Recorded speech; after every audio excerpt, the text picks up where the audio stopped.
এর আগে ছোট ছোট ভিডিওর মাধ্যমে তোমাদের সাথে আমি আমার বাড়ির পুজোর কিছু মুহূর্তগুলো আমি ভাগ করে নিয়েছিলাম, কিন্তু সেভাবে বড় ভ্লগ দেওয়া হয়নি।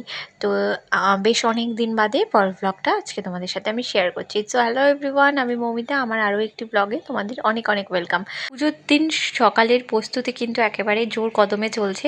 এখানে বিভিন্ন রকম পাতা, যেমন যজ্ঞের জন্য লাগে বেলপাতা, তারপরে বটগাছের পাতা, আরও অনেক কিছু, দুব্বা, এগুলোই জোগাড়যন্ত্র করে মা গুছিয়ে রাখছে। আর এদিকে প্যান্ডেল লাইট সব কমপ্লিট হয়ে গেছে। ছেলে আমার ঘুম থেকে উঠে পড়েছে, সেটা তো তোমাদের প্রথমেই দেখিয়ে দিলাম। আর এই যে ফুল লুকটা আমাদের প্যান্ডেলের, তারই মাঝে আমার মধ্যে দায়িত্ব পড়েছে যে দুব্বা তুলতে হবে। তো আমি দুব্বাগুলোই তুলতে তুলতে এই ছোট্ট ক্লিপসটা নিয়ে রেখেছি। আর এদিকে দেখো সমস্তটাই মোটামুটি গোছানো হয়ে গেছে। এখানে ডাব আর যা যা ফল আর কি আনা হয়েছে সমস্ত কিছু এক জায়গায় করে রাখা হয়েছে, যাতে পুজোর সময় যাতে কোনো রকম অসুবিধা না হয়। সকাল সকাল রান্নার কাকিমাও চলে এসেছে, যিনি আর কি আজকের পুজোর রান্নার দায়িত্বে রয়েছে। আর এই যে এখানে প্রথমেই হচ্ছে সেটা হচ্ছে পায়েস। আর এখানে সমস্ত কিছু গুছিয়ে রেখেছে, উনি একা হাতে সমস্তটাই করেছে।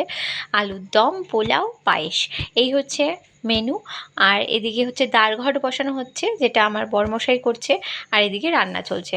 আর আমাদের বাড়ির তৃতীয়বারের মায়ের পুজো, মানে এটাই হয়তো বা লাস্ট। আর মায়ের ইচ্ছা বাকিটা। তো সমস্ত কিছুই মায়ের ইচ্ছা মতোই মায়ের পুজো মানেই একটা বিশাল বড় দায়িত্ব, বা ভুল ত্রুটি এখানে মানে করার কোনো জায়গাই নেই। আর মা সমস্তটাই নিজের মতো করে মা আমাদের মাধ্যমে করিয়ে নিচ্ছেন। তো সেই মতো করেই আমরা করছি। তো এখানে মোটামুটি সমস্ত প্রস্তুতি একেবারে তৈরি, মানে শেষ পর্যায়ে। বাকিটা তো একেবারে ঠাকুরমশাই আসবে যখন তখন হবে। আবার তোমাদের সাথে দেখা করতে আমরা চলে আসলাম একেবারে সন্ধ্যাবেলায় কিন্তু এখানে বরণগুলো সাজিয়ে নিয়েছি আমরা, কারণ একটু পরেই কিন্তু মাকে আমরা বরণ করে আনতে যাব। আর এইদিকে বাকি প্রিপারেশন, মানে এই প্রসাদ তৈরির কাজগুলোই চলছে। কিছুটা এগিয়ে রেখে তারপরে আমরা মাকে আনতে যাব।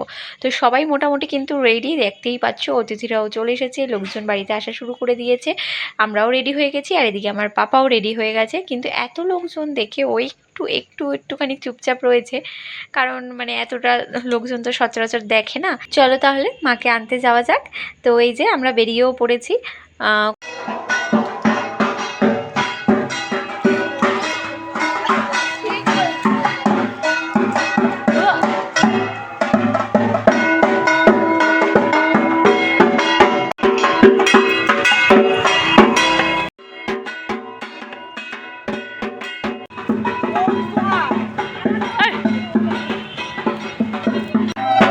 এদিকে মাকে বরণ করে নিয়ে তাকে তার আসনে বসিয়ে দেওয়ার ব্যবস্থা করা হচ্ছে। কি সুন্দর লাগছে না? আমি সারাটা দিন যে কি পরিমাণ এক্সাইটেড ছিলাম যে কখন মাকে এখানে বসাবো, খুব সুন্দর লাগছে।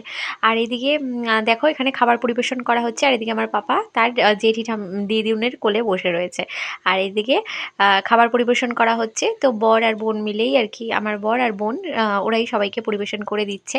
আর এদিকে ফলের থালাগুলো গোছানো হচ্ছে, নৈবেদ্য সাজানো হচ্ছে। আর ঠাকুরমশাইও চলে এসছে। এখন কটা হবে? এখন প্রায় 11:30 মতো বাজে যখন ঠাকুরমশাই এসছে। তো উনি সমস্ত কিছু গুছিয়ে সুন্দর করে কিন্তু পুজোতে বসে গেছে। আর সব লোকজনও চলে গেছে, এদিকে পুজো শুরু হয়ে গেছে।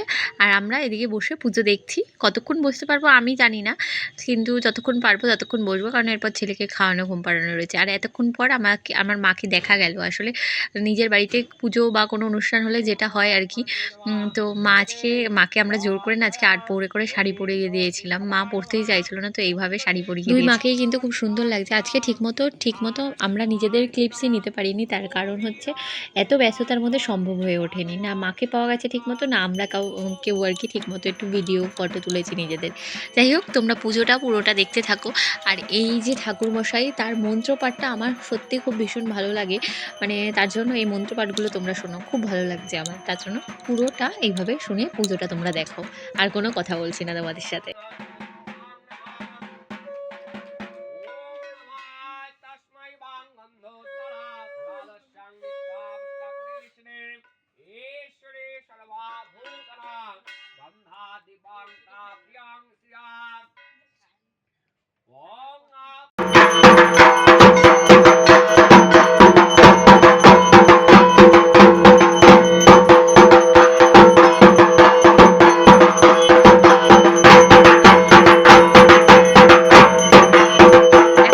হচ্ছে, এরপরে যজ্ঞ হবে।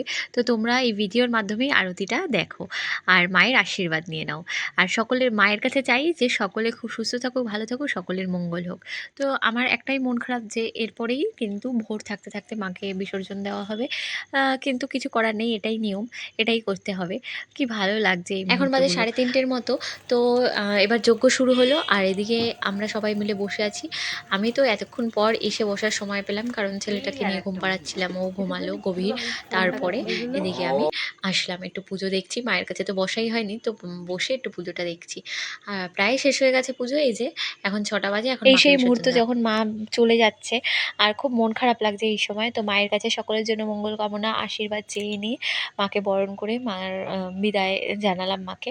যাই হোক, আর এদিকে এই যে ভিডিওটা করে রাখলাম না, এটা সারা জীবন আমার কাছে থেকে যাবে। তো তোমাদের এই ভিডিওটা কেমন লাগলো তোমরা কিন্তু অবশ্যই কমেন্ট